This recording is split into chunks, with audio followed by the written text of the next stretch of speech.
eser, uyanır keder. Anılar denizinden hasret demler. Ay karanlık, yüreğime efkar çöker. Gel ömrüm, gel umudum, sen evim, vatanım, yurdum. Gel baharım, gel diğer yarım, sensiz sızlıyor sol yanım. Gel ömrüm, gel umudum, sen evim, vatanım, yurdum.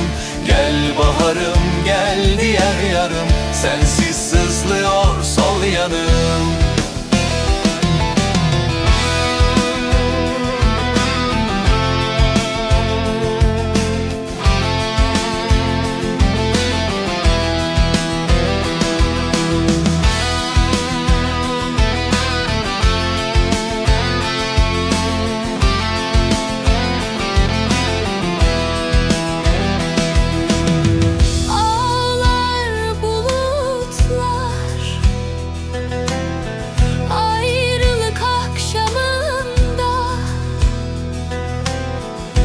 Sessiz bir yağmur,